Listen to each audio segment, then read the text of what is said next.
आदाब, नमस्कार। आप देख रहे हैं एनएन चैनल। मैं हूं शेख अहमद अली। इस न्यूज़ बुलेटिन में आइए सबसे पहले नजर डालते हैं हेडलाइंस पर। बाबरी मस्जिद मामले में सुप्रीम कोर्ट के फैसले के खिलाफ रिव्यू पिटीशन दायर करने all India Muslim personal law board ने किया फैसला, जमीन भी कबूल करने से किया इनकार।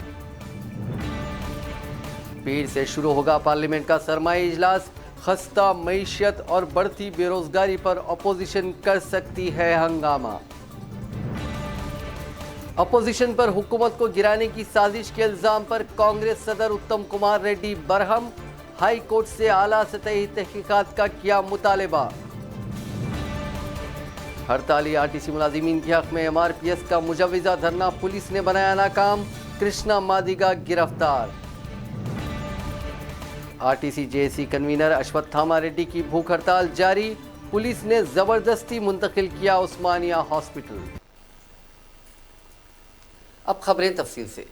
All India Muslim personal law board ने इतवार को लखनऊ में हुए कुल जमाती इजलास के बाद ऐलान किया कि बाबरी मस्जिद राम मंदिर मुतनाज़िया अराजी मिल्कियत मामले में सुप्रीम कोर्ट के फैसले पर बोर्ड नजर सानी की अपील दाखिल करेगा। साथ ही बोर्ड ने बाबरी मस्जिद की असल ज़मीन के अलावा दूसरे किसी मकाम पर ज़मीन को लेने से इनकार कर दिया। अयोध्या कज़िये के बाद लखनऊ में मुमताज़ पीजी कॉलेज में बोर्ड की हुई इमरजेंसी मीटिंग की सदारत बोर्ड के सदर मौलाना राबे हसन नदवी ने की। मुस्लिम पर्सनल लॉ बोर्ड की मीटिंग के बाद मीडिया नुमाइंदों से खिताब करते हुए बाबरी मस्जिद के को कन्वीनर डॉक्टर सैयद कासिम रसूल इलियास ने कहा कि बोर्ड अराकीन के साथ हुई मीटिंग में ये महसूस किया गया कि अदालत उज़्मा के मज़कूरा फैसले में कई पहलुओं पर बाहमी तजाद है, लिहाजा मुत्तफ़िक़ा तौर पर फैसला किया गया है कि ज़िमन में नज़रसानी की अपील दाखिल की जाए। साथ ही बोर्ड ने पाया कि मस्जिद के लिए 5 एकड़ ज़मीन लेना इस्लाम के मनाफी है। मस्जिद के लिए सुप्रीम कोर्ट की जानिब से अयोध्या में 5 एकड़ ज़मीन दस्तयाब करने की हिदायत के बाद बोर्ड की जानिब से ज़मीन ना लेने के फैसले के शरई पहलुओं पर रोशनी डालते हुए मुस्लिम पर्सनल लॉ बोर्ड के सेक्रेटरी मुफ्ती महफूज उमरैन ने कहा कि एक बार मस्जिद जहाँ बना दी जाती है वो शरई तौर पर ता क़यामत मस्जिद ही रहती है, इसको किसी दूसरे मकाम पर मुंतकिल नहीं किया जा सकता और ना ही इसके इवज़ में किसी भी किस्म का बदल कबूल करना जायज़ है, ख्वाह वो किसी भी शक्ल में हो। शरीयत के इसी नुक्ते नज़र के पेश नज़र बोर्ड ने ज़मीन भी ना लेने का फ़ैसला किया है। बाबरी मस्जिद के कन्वीनर व मुस्लिम पर्सनल लॉ बोर्ड के मेंबर व इस कज़िये में वकील ज़फ़रयाब जिलानी ने कहा कि हमारी इबादत गाह को तोड़ा गया था और आइन में हासिल हमारे हुकूक़ के तहत हमने अदालत में टाइटल सूट फाइल किया था। ये इंसाफ की रूह के ऐन मुखालिफ है कि टाइटल सूट के मामले में हमें दूसरी जगह पर थोड़ी सी ज़मीन फराहम कर दी जाए, लिहाजा हम बोर्ड में रिव्यू पिटीशन दाखिल करेंगे और इसके लिए कज़िये में मुद्दई मौलाना महफूजुर रहमान, मोहम्मद उमर और मिसबाउद्दीन बोर्ड के फैसले के साथ हैं। उन्होंने मज़ीद कहा कि सीनियर वकला से बात करने के बाद अगर ज़रूरत पड़ी तो इस मामले में जो दीगर मुद्दईन हैं उनके एफिडेविट को भी लगाया जाएगा। तो उनका बाद चला बयान है। दूसरे बोर्ड जो है वो मुसलमानों की नुमाइंदगी करता है और ये मुकदमा भी मुसलमानों की तरफ से दायर हुआ था, अकेले सुन्नी और बोर्ड की तरफ से दायर नहीं हुआ। सीपीसी में सिविल प्रोसीजर कोड में एक प्रोविजन है कि अगर कोई मुकदमा रिप्रेजेंटेटिव के व्यक्ति से दाखिल किया जाए तो ये रिप्रेजेंटेटिव के व्यक्ति में दाखिल हुआ था, कोर्ट ने परमिट किया था और इंटायर मुस्लिम कम्युनिटी की तरफ से दाखिल हुआ था। इसलिए इंटायर मुस्लिम कम्युनिटी को फैसला करने का अख्तियार है। मुस्लिम पर्सनल लॉ बोर्ड एक नुमाइंदा तंजीम है, इस पर सभी दीगर जमातें शामिल हैं, इसलिए फैसला किया गया और हमें उम्मीद है कि बोर्ड इस फैसले का एहतराम करेगा जैसा उसने खुद कहा है और बोर्ड कोई ऐसा काम नहीं करेगा जो शरीयत के खिलाफ हो और वक़्फ़ के खिलाफ। हमने वक़्फ़ की निशान नहीं की है कि वक़्फ़ के तहत वो एक्सचेंज नहीं कर सकते। जी सुप्रीम कोर्ट ने लैंड के बारे में जो शब्द इस्तेमाल किया वो है रेस्टिट्यूशन। मौलाना कह रहे हैं कि एवज या पेशकश, तो आप जरा साफ कर दें कि कोर्ट ने क्या कहा है और आपका नजरिया क्या है। देखिए, उन्होंने जो आर्टिकल 142 में इसका लफ्ज़ इस्तेमाल किया है और उसमें यही कहा कि मुसलमानों के साथ इतनी ज़्यादती हुई है, उनकी मस्जिद को गिराया गया है, उनकी मस्जिद में मूर्तियाँ रखी गई थी, इसलिए मुसलमानों को एक ज़मीन अलॉट की जाए 5 एकड़ की। तो ये बिल्कुल एक्सचेंज या उसको और कोई लैंग्वेज हम यूज नहीं कर सकते, कंपनसेशन इसी तरह से हो। रेस्टिट्यूशन तो है ही नहीं है, कोर्ट ने यही कहा। नहीं, ऐसा नहीं कहा, ऐसा नहीं कहा, आप गलत कह रहे हो। रेस्टिट्यूशन का मतलब होता है कि मस्जिद बनाई जाए, ये रेस्टिट्यूशन होगा। रेस्टिट्यूशन जो है जो कोर्ट इसमें स्पेशल प्रोविजन है सीपीसी में कि रेस्टिट्यूशन का मतलब होता है कि जो इमारत में जो चीज खत्म हुई है उसको उसी तरह बनाया जाए। तो it is not restitution, court ने रेस्टिट्यूशन नहीं कहा। जी एक मिनट। खवातीन पर्सनल लॉ बोर्ड की सदस्य शाइस्ता अंबर ने all India Muslim personal law board के इस फैसले का खैर मकदम किया है कि बाबरी मस्जिद राम मंदिर तनाज़े पर सुप्रीम कोर्ट के फैसले के खिलाफ बोर्ड नजर सानी की दरखास्त दायर करेगा और बदले में 5 एकड़ ज़मीन उसे कबूल नहीं है। शाइस्ता अंबर ने कहा कि जब मस्जिद के सारे सबूत को कोर्ट ने तस्लीम किया है तो फिर उसने मंदिर के लिए वो जगह क्यों दी है। हम सुप्रीम कोर्ट के इस फैसले के खिलाफ हैं और all India Muslim personal law board ने रिव्यू पिटीशन दायर करने का फैसला करके बेहतर कदम उठाया है।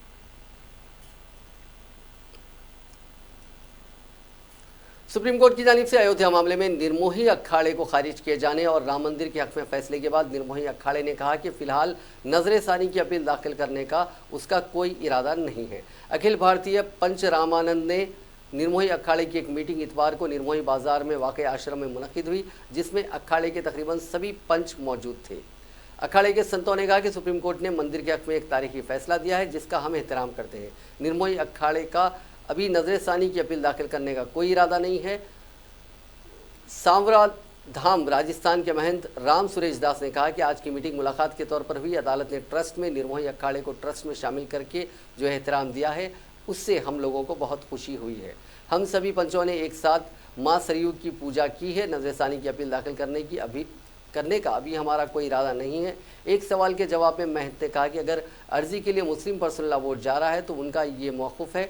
हम सभी पंच बहुत जल्दी हुकूमत से मिलेंगे और उन्हें अपनी तजवीज़ पेश करेंगे।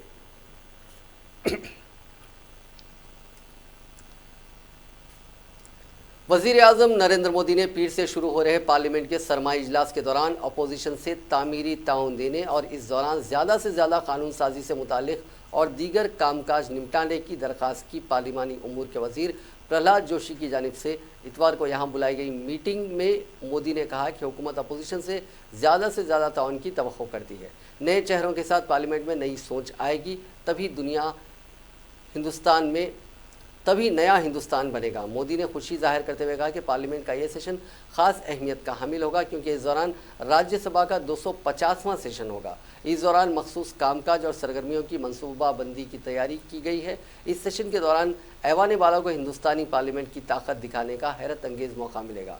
मोदी ने अपोजिशन जमातों के लीडरों की जानिब से मखसूस मसाइल उठाए जाने पर कहा कि हुकूमत अपोजिशन जमातों के साथ मिलकर तरीके से काम करना चाहती है जिससे ज़ेरे इल्तिवा बिलों के साथ साथ माहौल और आलूदगी, इक़्तिसादी, ज़रई और किसानों के मसाइल का पॉलिसियों पर मबनी हल हो सके। वो माशरे के महरूम नौजवानों और ख़वातीन के हकूक़ का हल चाहती है। उन्होंने लोकसभा चेयरमैन और राज्यसभा के चेयरमैन को पार्लियामेंट के गुज़िश्ता सेशन के हुस्न तरीके से चलने पर मुबारकबाद देते हुए कहा कि उन्होंने पार्लियामेंट चलने से लोगों में मुस्बित सोच पैदा करने की कोशिश की। वज़ीर आज़म ने उम्मीद जाहिर की है कि हुक्मरान जमात और अपोजिशन सरमाई इजलास के दौरान मुस्बित रवैया अपनाएगा जिससे सेशन कामयाब और बेहतर कामकाज निपटाने वाला साबित होगा।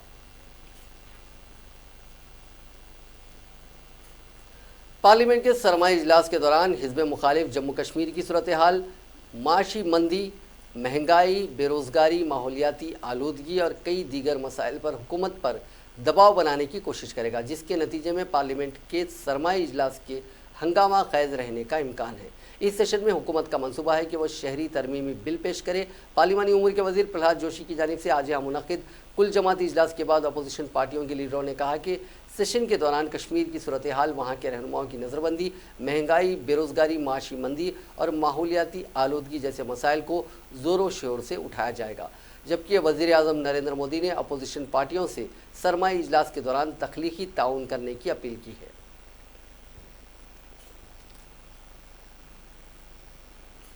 लोकसभा में टीआरएस के पार्टी लीडर नामा नागेश्वर राव ने कहा है कि पार्लियामेंट इजलास के दौरान तकसीम से मुतालिक मसाइल पर मबाहिस की इजाज़त देने की मरकज़ से ख्वाहिश की गई है। पीर यानी 18 नवंबर से शुरू होने वाला पार्लियामेंट के सरमाई इजलास के पेश नज़र दिल्ली में मुनक़िदा कुल जमाती इजलास में शिरकत के बाद मीडिया से बात करते हुए नमा नागेश्वर राव ने कहा कि कुल जमाती इजलास में हुकूमत ने अपोजिशन जमातों को इस बात से आगाह किया है कि मुजवजा सेशन में 27 बिल्स पेश किए जाएंगे। इस सिलसिले में हुकूमत की जानिब से मुख्तलिफ बिल्स की फहरिस्त भी इजलास में शिरकत करने वाले अरकान को पेश की गई। नागेश्वर राव ने कहा कि इजलास में हुकूमत से कहा गया है कि वो पार्लियामेंट में बिल्स को पेश करते हुए उसे मंजूरी देने के साथ साथ अवामी मसाइल पर भी तफसीली मुबाहिस का मौका फराहम करने की दरख्वास्त की गई। उन्होंने कहा कि हफ्ते में एक दिन पार्लियामेंट के रूल 193 के तहत अवामी मसाइल पर मुबाहिस की इजाज़त देने की दरख्वास्त की गई। उन्होंने कहा कि पार्लियामेंट में बेरोज़गारी, किसानों के मसाइल और कौमी दारुल हुकूमत में आलूदगी के मसले पर भी मुबाहिस की इजाज़त देना चाहिए। उन्होंने कहा कि आंध्र प्रदेश की तंजीम जदीद बिल के मुताबिक तेलंगाना में ज़ेरे इल्तिवा प्रोजेक्ट्स की आजिलाना तकमील के लिए मरकज़ के ताउन की ख्वाहिश करते हुए उसे पार्लियामेंट में उठाया जाएगा। उन्होंने कहा कि रियासत से मुतालिक कई ज़ेरे इल्तिवा प्रोजेक्ट्स की तकमील के लिए चीफ मिनिस्टर के चंद्रशेखर राव ने मरकज़ी वज़रा को कई मकतूबात रवाना किए थे, लेकिन उन पर कोई रद्द-ए-अमल ज़ाहिर नहीं हुआ। उन्होंने कहा कि नई रियासतों को आगे बढ़ने के लिए मरकज़ी हुकूमत का ताउन ज़रूरी है, लेकिन मरकज़ी हुकूमत हर मसले को इल्तिवा में रख रही है, जिससे रियासत के कई मसाइल हल नहीं हो पा रहे हैं।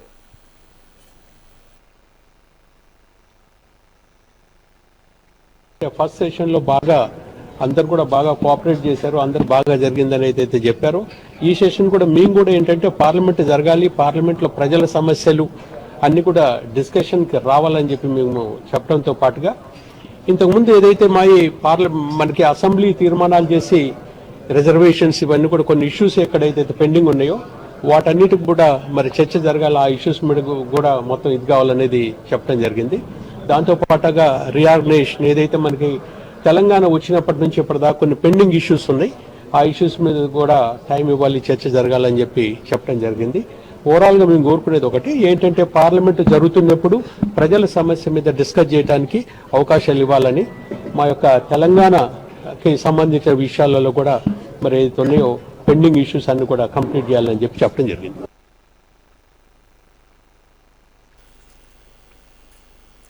तेलंगाना पीसीसी के सदर व रुकने पार्लियामेंट उत्तम कुमार रेड्डी ने तेलंगाना आरटीसी के मैनेजिंग डायरेक्टर सुनील शर्मा के खिलाफ कार्रवाई करने और उन्हें मुलाजिमत से बरतरफ करने की हाई कोर्ट के चीफ जस्टिस से ख्वाहिश की है, जिन्होंने अदालत में अपोजिशन जमातों के खिलाफ झूठ पर मबनी हलफनामा दाखिल करते हुए हाई कोर्ट को गुमराह करने की कोशिश की। गांधी भवन में कांग्रेस कायदीन हनुमंत राव, मोहम्मद अली शबीर, रेवंत रेड्डी और दूसरों के हमरा प्रेस कॉन्फ्रेंस से खिताब करते हुए उत्तम कुमार रेड्डी ने कहा कि आरटीसी के एमडी सुनील शर्मा ने हाई कोर्ट में हलफनामा दाखिल करते हुए अपोजिशन जमातों पर इस बात का इल्ज़ाम आयद किया है कि वो आरटीसी के ट्रेड यूनियनों के कायदीन के साथ मिलकर हुकूमत को गिराने की साजिश कर रहे हैं। उन्होंने कहा कि सुनील शर्मा के झूठे बयान पर सख्त नोट लेने की ज़रूरत है। उन्होंने इस मामले की सीबीआई तहकीकात का मुतालबा करते हुए कहा कि तहकीकात में अगर सच साबित होता है तो ऐसी सूरत में अपोजिशन जमातों के कायदीन को जेल भेज दिया जाए या फिर सुनील शर्मा को बरतरफ किया जाए। उन्होंने कहा कि आरटीसी हड़ताल के सिलसिले में हुकूमत और कॉरपोरेशन अदालत में झूठे हलफनामे दाखिल कर रही है। उत्तम कुमार रेड्डी ने कहा कि सुनील शर्मा के इस इल्ज़ाम को पार्लियामेंट में पेश किया जाएगा और उनके खिलाफ कार्रवाई करने के लिए कांग्रेस डीओपीटी से रुजू होगी। उन्होंने हुकूमत से मुतालबा किया कि वो मसले की यकसुई के लिए कुल जमाती इजलास तलब करे। उन्होंने मुलाजिमीन की तनख्वाहों को अदा करने का भी मुतालबा किया। पीसीसी सदर ने कहा कि कांग्रेस पार्टी सरकारी मुलाजिमीन की मुकम्मल तायीद व हिमायत करती है। 19 नवंबर को जेएसी के सड़क बंद प्रोग्राम में कांग्रेस कैडर हिस्सा लेते हुए उसे कामयाब बनाएगा।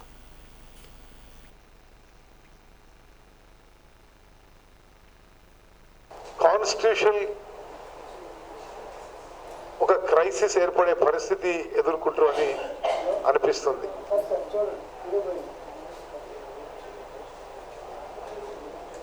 ఒక IAS officer chief justice of high court ముందున్న మ్యాటర్ ముందు పూర్తిగా అబద్ధమాడుతూ RTC trade unions opposition parties కలిసి గవర్నమెంట్ ని డిస్టెబిలైజ్ చేయడానికి, కూల్చివేయడానికి కుట్ర పన్నుతున్నట్టుగా ఒక రిటర్న్ అఫిడవిట్ ఇవ్వడం జరిగింది. This is an extraordinary situation. ఒక సీనియర్ ఐఏఎస్ ఆఫీసరు పూర్తిగా నిరాధారమైన అబద్ధాలతో కూడిన రిటర్న్ అఫిడవిట్ హైకోర్టులో చీఫ్ జస్టిస్ ముందు వేయడం జరిగింది. దాని మీద కాంగ్రెస్ పార్టీగా ప్రధాన ప్రతిపక్షంగా మేము ముందు వారు వేసిన అఫిడవిట్ మీదనే చీఫ్ జస్టిస్ గారు సుమోటో యాక్షన్ తీసుకోవాలని కోరుకుంటున్నాము. తెలంగాణ రాష్ట్రంలో ప్రధాన ప్రతిపక్షంగా కాంగ్రెస్ పార్టీగా, భారతదేశానికి స్వాతంత్రం తీసుకొచ్చిన కాంగ్రెస్ పార్టీగా, తెలంగాణ రాష్ట్రం ఇచ్చిన కాంగ్రెస్ పార్టీగా ఈ ప్రభుత్వాన్ని మీద కుట్ర చేయడం కానీ, డీస్టెబిలైజ్ చేయడం కానీ, కూల్ చేసే ప్రయత్నం కాంగ్రెస్ పార్టీ ఏ కోణా కూడా ఆలోచన చేయడం లేదు. ఇది పచ్చి అబద్ధం. స్వయాన ముఖ్యమంత్రి తన ఇంట్లోనే 13 ఎమ్మెల్యేలని స్పీకర్ని ఒక పాన్గా వాడి ఉపయోగించి కాంగ్రెస్ పార్టీని నిర్వీర్యం చేసే ప్రయత్నం చేసినా కాంగ్రెస్ పార్టీ రాజ్యాంగబద్ధంగా పోరాటం చేస్తుందనే మాట మేము మరోమారు మనవి చేస్తూ, ఒక senior IAS officer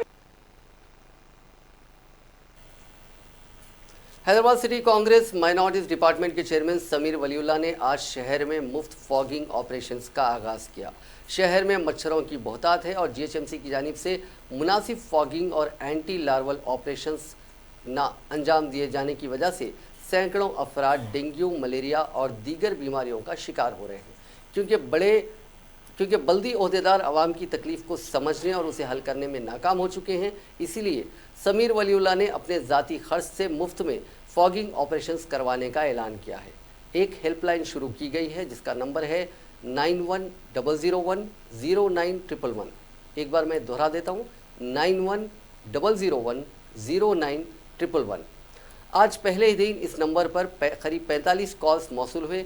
Hakimpet, Janaki Nagar colony, Vrindavan colony, Golconda fort, Salarjung colony, Jamali Kunta, Nizam colony, Paramount colony, Al Hasnat colony, PNT colony, Nanal Nagar, Nadeem colony और आईएस कॉलोनी में आज मुफ्त में फॉगिंग ऑपरेशंस अंजाम दिए गए।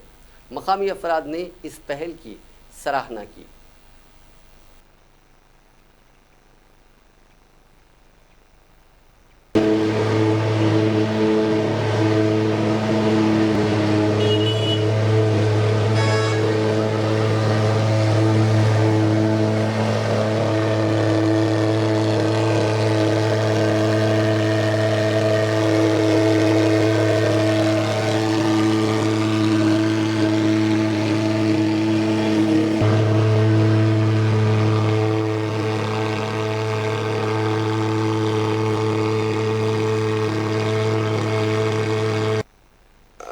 ये जो काम कर रहे हैं उनके लिए बहुत बहुत शुक्रिया, बहुत बहुत जज़ाकल्लाह। हमारे सब भाई लोग यानी उनके लिए दुआ करेंगे। और हमारे एक फ़ोन पे वो लोग आए, बहुत बड़ी बात है। जबकि जीएचएमसी वालों को हम कई लेटर इशू कर रहे कि भाई मच्छरों के लिए कुछ करिए, नालियों के लिए, कोई आने के लिए तैयार नहीं। सिर्फ एक कॉल पे आप ये काम करने वाले लोग आए, बहुत बड़ी बात है। बहुत बहुत जज़ाकल्लाह उन लोग का भी। कि माइनॉरिटी कांग्रेस की तरफ से, माइनॉरिटी सेल ऑफ कांग्रेस की तरफ से जी समीरुल्लाह साहब जो है ये एक अपनी तरफ से एक कोशिश कर रहे हैं कि जो है आज के वेरी नीडी आवर में हैदराबाद में जो है फॉगिंग हो जाए। माशाल्लाह ये बहुत अच्छी बात है, क्योंकि I don't know how many complaints I have made with GHMC. They are only deleting the complaints. There is nobody, no senior officer, no junior officer. There is nobody who is looking after that. I have been complaining since the past 3 months, and they did not even do a single fogging in IAS colony Tolichoki till today.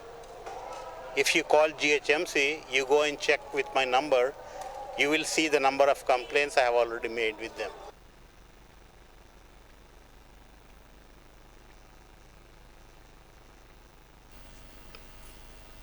Police ने RTC की joint action committee के convener Ashwatthama Reddy की भूख हड़ताल को ख़त्म कर दिया, जिसे उन्होंने हफ्ते के रोज़ हैदराबाद के हस्तिनापुर में वाक़ अपनी क़यामगाह पर शुरू किया था। घर पर नज़रबंद करने के बाद अश्वत्थामा रेड्डी ने अचानक भूख हड़ताल शुरू कर दी थी। पुलिस ने उन्हें आज ज़बरदस्ती हिरासत में ले लिया। इसी तरह एलबी नगर के रेड्डी कॉलोनी में जेएसी के माउन कन्वीनर राजीव रेड्डी की भूख हड़ताल को भी पुलिस ने ख़त्म करवा दिया। अश्वत्थामा रेड्डी को हिरासत में लेने के बाद पुलिस और हड़ताली मुलाजिमीन के दरमियान धक्कम पेल का वाक़या पेश आया। काफ़ी देर तक ड्रामाई मनाजिर देखे गए। बाद पुलिस ने ज़बरदस्ती अश्वत्थामा रेड्डी को अपनी गाड़ी में दूसरे मकाम पर मुंतकिल कर दिया। इसी दौरान MRPS के सरबराह मंदा कृष्णा मादिगा को भी पुलिस ने हिरासत में ले लिया, जो इंदिरा पार्क पर आरटीसी के हड़ताली मुलाजिमीन के लिए बतौर इजहार यगानिगत भूख हड़ताल शुरू करने वाले थे। आरटीसी हड़ताल आज 44वें दिन में दाखिल हो गई। रियासत भर में कई मकामात पर एहतजाज करते हुए अपोजिशन जमातों के साथ हड़ताली मुलाजिमीन गिरफ्तार हो गए। जेएसी के कायदीन ने 19 नवंबर को सड़क बंद प्रोग्राम का ऐलान किया है। इस प्रोग्राम को कांग्रेस, बीजेपी, तेलंगाना जन समिति के अलावा बाएं बाजू जमातों ने अपनी भरपूर तायद का ऐलान किया है। पुलिस ने आरटीसी जॉइंट एक्शन कमेटी के कन्वीनर अश्वत्थामा रेड्डी को जबरदस्ती उस्मानिया हॉस्पिटल मुंतकिल कर दिया, जो बीएन रेड्डी नगर में वाक़ अपनी रिहाइशगाह पर कल से भूख हड़ताल कर रहे थे। रेड्डी ने वाजे किया है कि वो हॉस्पिटल में भूख हड़ताल जारी रखेंगे। अश्वत्थामा रेड्डी आरटीसी के कारकुनों के मसाइल हल करने का मुतालबा करते हुए कल से भूख हड़ताल पर है। डॉक्टर्स ने उन्हें आज तिब्बी मायना करवाने का मशवरा दिया। बसूरत दीगर उनकी सेहत ख़राब होने का खतरा है। इन हालात में उन्हें हॉस्पिटल मुंतकिल कर दिया गया। मुंतकली के वक्त आरटीसी मुलाजिमीन और पुलिस के दरमियान धक्कम पेल हुई।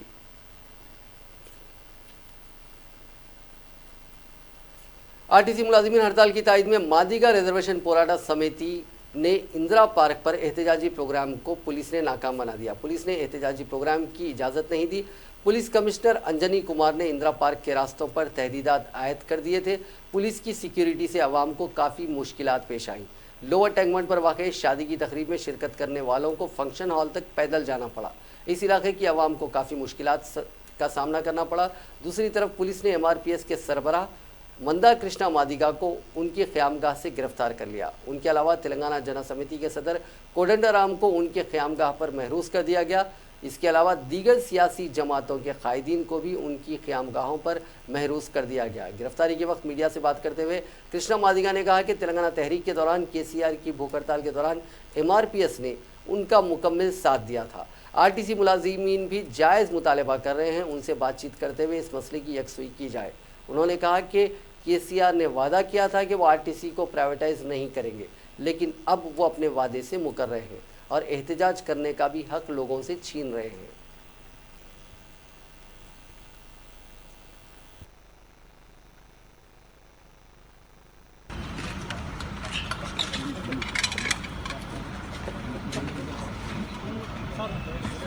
తెలంగాణ రాష్ట్ర ఉద్యమ సమయంలో కేసీఆర్ గారు 10 రోజులు దీక్ష చేస్తే ఆ 10 రోజుల దీక్షకు MRPS అండగా నిలబడ్డారు. నిన్న సోదరులు ఆర్టీసీ జేఏసీ కన్వీనరు అశ్వత్థామారెడ్డి గారిని దీక్ష చేయకుండా గృహ నిర్బంధం చేశారు. రాజిరెడ్డి గారిని దీక్ష చేయకుండా అరెస్ట్ చేశారు. ఆర్టీసీలో కార్మిక వర్గం అంతా SC, ST, BC మైనారిటీ వర్గాలు, అగ్రకులాలు, పేదలు. వాళ్ళు చేస్తున్న పోరాటంలో న్యాయం ఉన్నది. కేసీఆర్ గారు ముఖ్యమంత్రి అయిన తర్వాత కూడా ఆర్టీసీని ప్రభుత్వంలో ఆర్టీసీని ప్రైవేట్ చేసే ప్రసక్తి లేదని ఖచ్చితంగా ఉద్యోగస్తులతో, కార్మిక సంఘాలతో చర్చలు జరిపి ఖచ్చితంగా సమస్య పరిష్కరిస్తామని చెప్పి గతంలో కార్మిక సంఘాల నేతల సమక్షంలో అన్న సందర్భం ఉంది. ఇప్పుడు కార్మికులు కోరుతున్నది కూడా అదే, చర్చలు జరిపి మా సమస్యలు పరిష్కరించండి అని చెప్పి వాళ్ళు మాట్లాడడం జరుగుతుంది. ఆయన కూడా వాళ్ళని అరెస్ట్ చేయడం, వాళ్ళకు మద్దతుగా ప్రజాస్వామ్యబద్ధంగా శాంతియుతంగా ఈరోజు సబ్బండ వర్గాల మద్దతు, ఎందుకంటే అన్ని వర్గాల్లో పేదలు ఉన్నారు కనుక సబ్బండ వర్గాల మద్దతు ఆర్టీసీ కార్మికులకు ఉండాలనే ఒక అంశం మీదనే ఈరోజు దీక్షకు సిద్ధపడితే ఈరోజు దీక్ష కూడా పర్మిషన్ ఇవ్వకుండా అప్రజాస్వామికంగా కేసీఆర్ గారి ప్రభుత్వం వ్యవహరిస్తున్నది. మేము గతంలో వాస్తవానికి అంబేద్కర్ విగ్రహాన్ని కూల్చినప్పుడు కూడా దానికి నిరసనగా దీక్ష చేయాలి. तेलंगाना जन समिति के सदर प्रोफेसर कोडंडाराम ने कहा है कि रियासत में सिर्फ महकमे पुलिस को छोड़कर दीगर कोई भी महकमा जात काम नहीं कर रहे हैं। मीडिया से बात करते हुए कोडंडाराम ने कहा कि आरटीसी के मुलाजिमीन अपने जायज़ मुतालबात की यकसुई के लिए गुज़िश्ता 43 दिनों से हड़ताल पर हैं, लेकिन हुकूमत उनके मसाइल की यकसुई करने के बजाय उन्हें पुलिस की मदद से गैर कानूनी तौर पर गिरफ्तार कर रही है। उन्होंने कहा कि जमहूरियत में इस तरह की डिक्टेटरशिप काम नहीं आएगी। कोडंडाराम ने हुकूमत से मुतालबा किया कि वो फौरी तौर पर हड़ताली मुलाजमीन को बातचीत के लिए तलब करते हुए हड़ताल ख़त्म करने की इक़दामात करें। उन्होंने कहा कि हाई कोर्ट में जो हलफनामे दाखिल किए जा रहे हैं उसे देखने से ऐसा महसूस होता है कि चीफ मिनिस्टर चंद्रशेखर राव और आरटीसी मुलाजमीन से खाइफ हैं। उन्होंने कहा कि चीफ मिनिस्टर किसी की बात सुनने के मौक़िफ़ में नहीं है। पुलिस से डरा धमकाकर हड़ताल को ख़त्म नहीं करवा सकते। उन्होंने अपोजिशन जमातों के कायदीन को नज़रबंद कर देने के इक़दाम की शदीद मजम्मत की।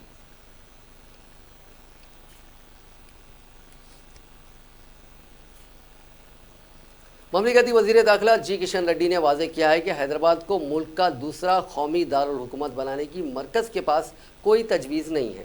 दिल्ली में मीडिया से बात करते हुए किशन रेड्डी ने कहा कि पीर से शुरू होने वाले पार्लियामेंट के सरमाई इजलास में अपोजिशन जमातों की जानिब से उठाए जाने वाले हर मसले पर मुबाहिस के लिए हुकूमत तैयार है। उन्होंने कहा कि हैदराबाद को दूसरा कौमी दारुल हुकूमत बनाने से मुतालिक मीडिया में जो इत्तलात गश्त कर रही हैं, इसमें कोई सदाकत नहीं है। मरकज़ के पास इस तरह की कोई तजवीज़ नहीं है। उन्होंने कहा कि पार्लियामेंट इजलास को पुरअमन अंदाज में मुनक़िद करने के लिए हुकूमत के साथ अपोजिशन जमातों को भी ताउन करना चाहिए। गुज़िश्ता पार्लियामेंट के इजलास में नरेंद्र मोदी हुकूमत ने कश्मीर को दिए गए खुसूसी मौक़िफ़ को ख़त्म करते हुए आर्टिकल 370 को मनसूख कर दिया था। इसके अलावा 3 तलाक़ बिल को भी मंजूरी दी गई। मुजवज़ा सेशन में बीजेपी अपने एजेंडे को मुल्क के अवाम के सामने रखेगी।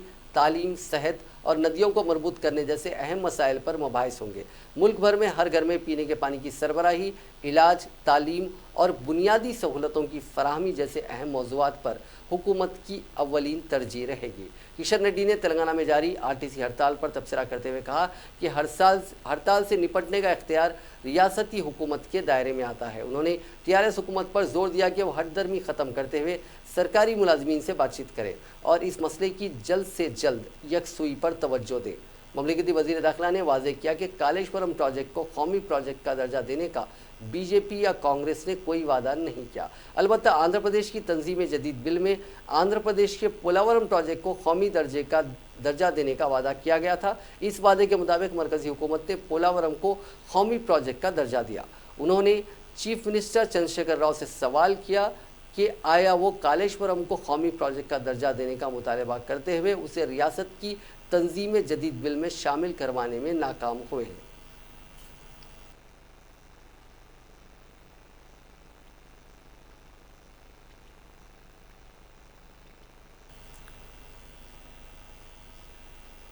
वज़ीर ज़राअत सिंगी रेड्डी निरंजन रेड्डी ने रियासत के किसानों को मशवरा दिया कि वह सिर्फ धान और कपास की काश्त करने के बजाय दीगर फसलों की काश्त पर भी गौर करें।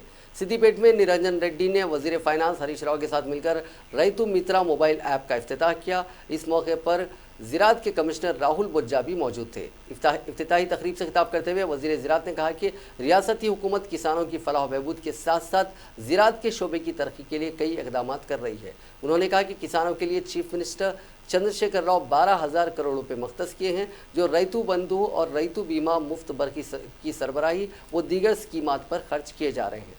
उन्होंने कहा कि चीफ मिनिस्टर की जानिब से ज़राअत के शोबे की तरक्की के लिए जो इक़दाम किए जा रहे हैं, उससे नौजवान किसान भी ज़रई सरगर्मियों में हिस्सा ले रहे हैं। अनाज के ज़ख़ीरे के लिए बड़े पैमाने पर गोदाम्स तामीर किए गए हैं। हर मौजू में मार्केट कायम की गई है। इससे हम्मालों को 100 दिन का रोज़गार मिल रहा है।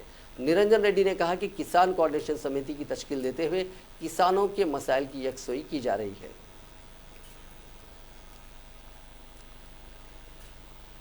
आंध्र प्रदेश की वाईएसआर कांग्रेस पार्टी ने बुंदेलखंड की तर्ज पर रियासत के पसमानदा अजला की तरक्की के लिए 700 करोड़ रुपए के पैकेज को मंजूर करने मरकजी हुकूमत से दरखास्त की है। दिल्ली में हुकूमत की जानिब से मुनक़िदा कुल जमाती इजलास में वाईएसआर कांग्रेस पार्लिमानी पार्टी के लीडर विजय साई रेड्डी ने शिरकत की और इजलास में रियासत से मुताल्लिक़ मुख्तलिफ मसाइल को पेश किया। बादशाह आहता पार्लियामेंट में मीडिया से बात करते हुए विजय साई रेड्डी ने कहा कि कुल जमाती इजलास में उनकी पार्टी ने मरकज़ के सामने कई मसाइल पेश किए, जिनमें रियासत में 7 मेडिकल कॉलेजेस की मंजूरी, ख़वातीन तहफ़्फ़ुज़ात बिल को पार्लियामेंट में मुतारिफ़ करना और पसमानदा तबक़ात के अफराद को कानून साज इदारों में तहफ़्फ़ुज़ात फ़राहम करना शामिल है। उन्होंने कहा कि दरियाए गोदावरी और कृष्णा को मरबूत करते हुए कौमी प्रोजेक्ट का दर्जा देने की भी मरकज़ से दरख्वास्त की गई है।